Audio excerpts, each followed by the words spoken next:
কাজ বাজ ঠিক মতো কর, নাহলে বেতন দিব না। না দান দেখেন কেডা এসে।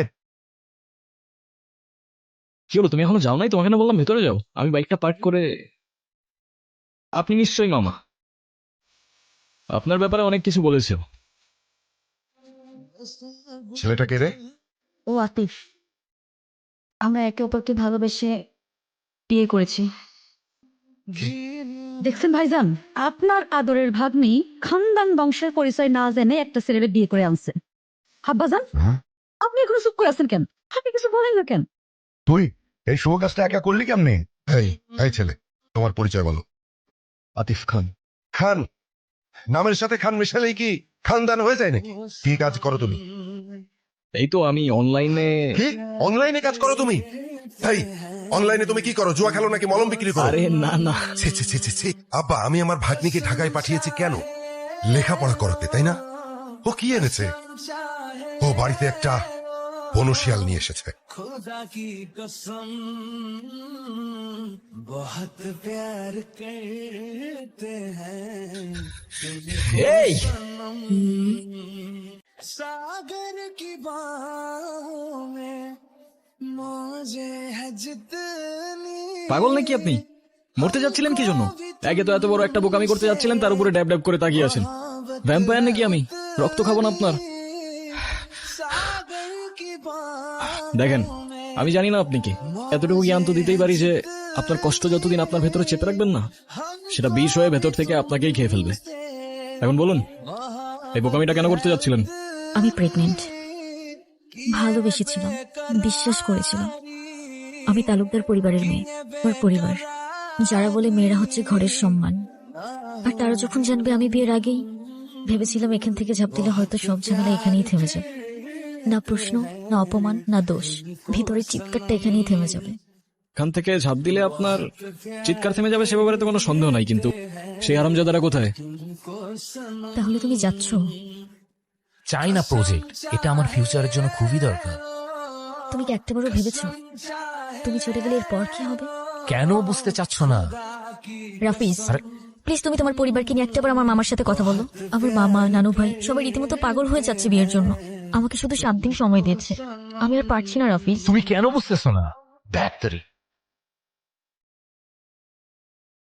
যদিও আমি এর বিপক্ষে, কিন্তু আপনি চাইলে তো। একজন মায়ের পক্ষে নিজের সন্তানকে মেরে ফেলা এতটা সহজ না। বুঝলাম।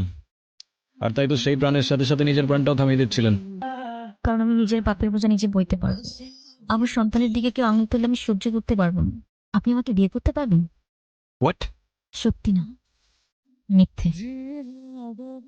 তখন তো আমার সন্তানের পরিচয় নিয়ে কেউ প্রশ্ন তুলতে পারবে না। একজন মায়ের জন্য এটুকু তো করাই যায়, বলেন? চলুন, আসেন আসেন, আর ভেবে লাভ নেই।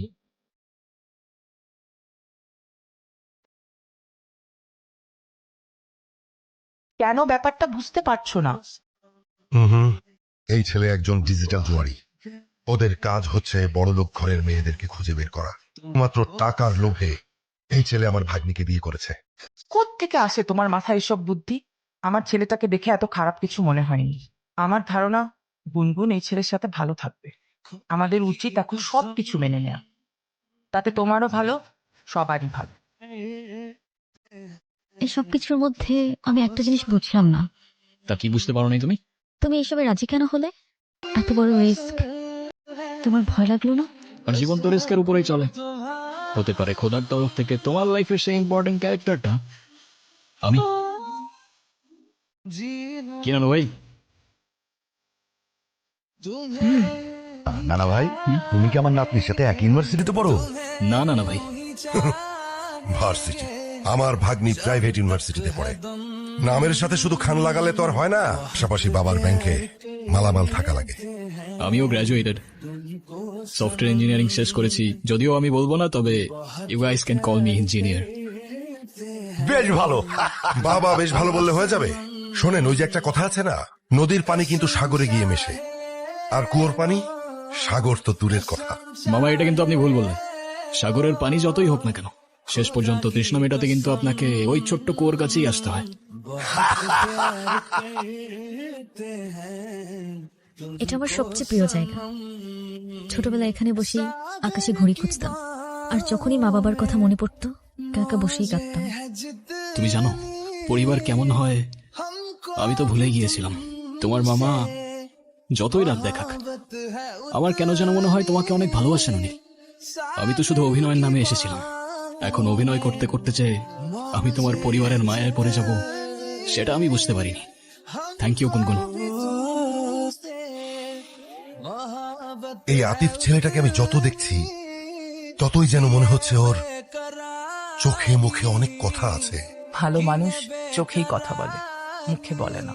এই আতিফ ছেলেটা যদি গুনগুনের বাবার মতো গুনগুনকে ছেড়ে চলে যায়, আমি মানতে পারবো না। কে আপনি? কারে চাই?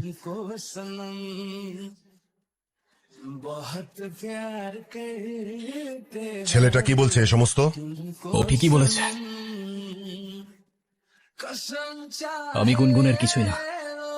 আমাদের বিয়ে হয়নি, আর এতদিন যা ছিল তার পুরোটাই ড্রামা।